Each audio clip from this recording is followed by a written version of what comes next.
Superman issue 9. So this is John continues story. If you remember the last issue left off with, I should tell you, it's Bendis writing, of course, with Ivan Reis and Brandon Peterson on the art. But You've yeah, been slacking on that lately. I know. So last issue ended with John. He was telling his story, and he ended up on Earth 3 with the crime syndicate. And the issue kind of starts with like I'm just kind of like. Well, actually, it starts with a dream. Actually, I forgot about this. It starts with this dream. Those visions that Zod's been having. Zod's been having those visions of like a paradise where everything's like worked out. So we see this vision that Superman has of future him and Lois with a grown-up John and a grown-up daughter.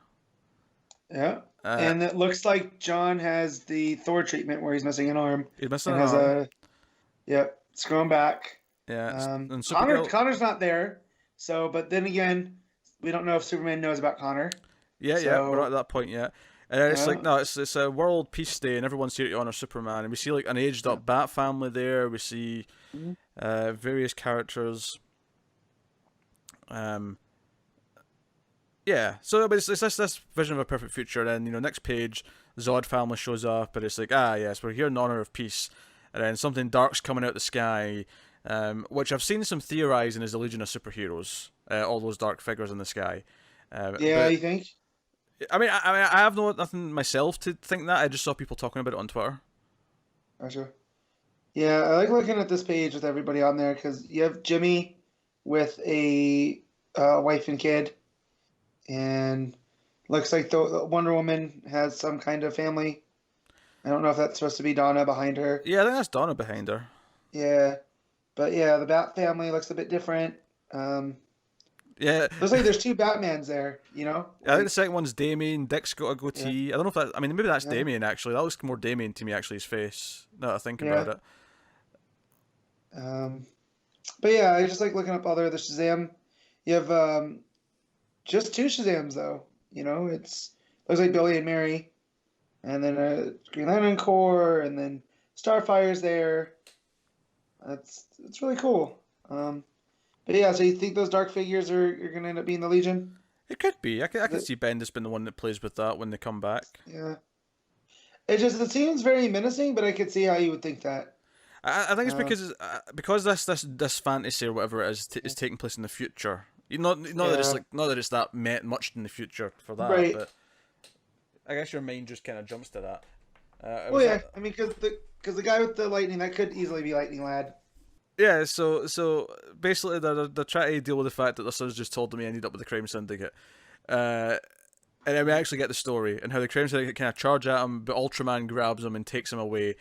And then this story is basically just about how he trapped John in the bottom of a volcano with no access to the sun, so he didn't have powers to get out, and just left him there for a long time, like feeding him occasionally and beating him up occasionally.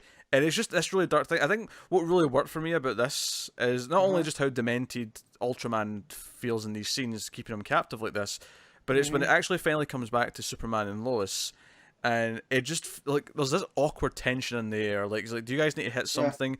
And they're just, like, distraught that they're, because he's like, how long were you, trapped in a volcano? How long were you a prisoner?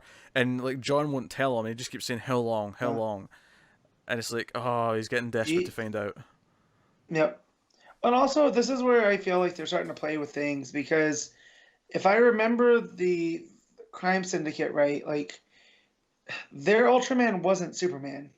He was an astronaut that got sent up and things happened to. And, he needs the kryptonite. It's like a drug. So they got that part.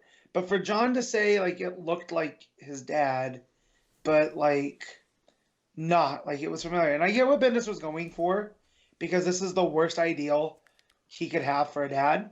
So that's what it seems to be here. Is like, he got away from Grandpa, who was having crazy things, to now he basically found a version of his dad that does the complete opposite of what his dad would do.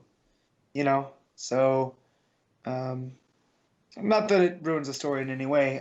I mean, to be fair, I feel like Ultraman's always supposed to look like Superman. Like, he's always supposed to have had the same face. Yeah, but then again, that changes the whole origin of him, which is meant to be a backwards telling of Superman, is that he's an Earth guy that goes up to space and gets corrupted versus, you know what I mean? I don't think it. He wasn't. I don't think it spoils that. I think it's just a case of like he does look like him, like like cosmic, like on this earth, like this guy Clark Yeah, and Kent is this human being. yeah, yeah. I guess I don't know. Just again, the continuity wonk in me is like that's not Ultraman. Like especially when they kept the Superwoman stuff. You know what I mean? I like the point of the story. I feel like the pacing of this now not being every 2 weeks and once a month.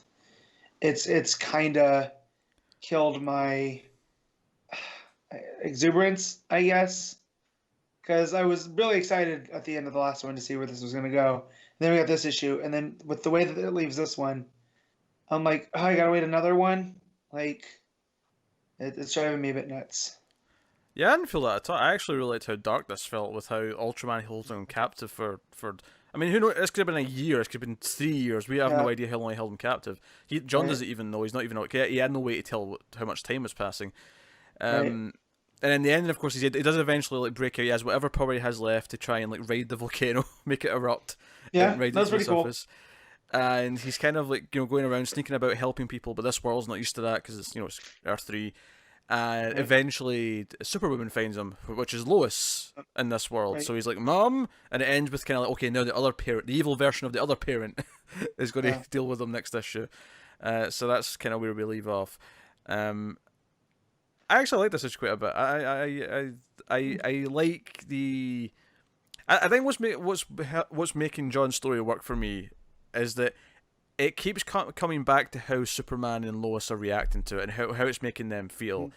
And them being shocked or them being like horrified of what's happened to their son is making it kind of land for me in a way where if it was just here's the cosmic adventures of John Kent when he was off doing things, but Mhm. them having to like process all this stuff he's went through, that he's not being looked after that well, he's not been sheltered, he's not been these things, he's been Right. in this thick of it, he's been through horrible things, and they have to live with that. That's making it kind of work for me. Plus, the Crime Syndicate's fun to see and be around and Yeah. what's happening. Yeah. It's a weird issue with me because like not that there's anything wrong with the content. I just didn't enjoy it. I guess That's fair. like I was like, okay, it's fine, but like the stuff with the crime syndicate and getting swerved is okay. But as I was reading it, I was going like, well, what's up with this dream? I want more of this. Well, that's You clearly know, building to like something because we've had Zod have the yeah, dream, now we've had Superman had a similar yeah, dream. Clearly, we're building to something with this stuff. yeah, and I trust in Bendis. But yeah, this is the first issue of Superman so far that it's just been kind of it's just okay. Like it's not bad. The art I thought sometimes was the inks were a little bit spotty, but I know they were going for a darker tone to the art because of Mm. what was going on with John. So that's again probably intent. I just wasn't enjoying the good majority of it.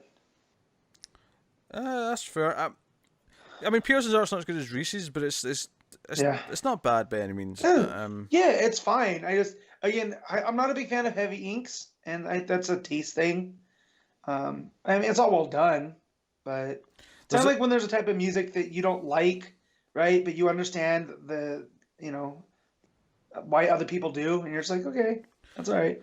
That's how I feel about this art. there's a couple of panels of Ultraman where he looks downright demented, and I kind of like that. Yeah. He looks like he looks like he should be like looking after the Bates Motel and Hmm. dressing up as his mother. I get that kind of I feeling from I him. did like the you got any kryptonite? Oh yeah. It's like why would I have kryptonite? Like, all right, just asking. I did like You'll get any that. more of that kryptonite? Well, and yeah, and it's like that's like your dad asking for drugs. Yeah. Like what the hell, Dad? Like, so I did like that part. But yeah, again, it was just I don't know. Yeah. No, I like this issue. When was the last time I was positive on a Superman book of some kind and Matt was like, "Oh, Yeah, it's been quite a while. doesn't happen often." Oh, was Matt not No, super hot on this one? no. No. That is unusual. He'll be back next Yeah. month. He'll be back next month. I like how demented Ultraman is and the horrifying kind of like response that the parents have to it. But that's fair. What are you giving it, Matt? Maybe it was 7.5. Like, it's not great. It's not bad, It's but comfortably the it's lowest there. Matt's given Superman, though. yeah. I'll give it a solid 8. I like it. It's good.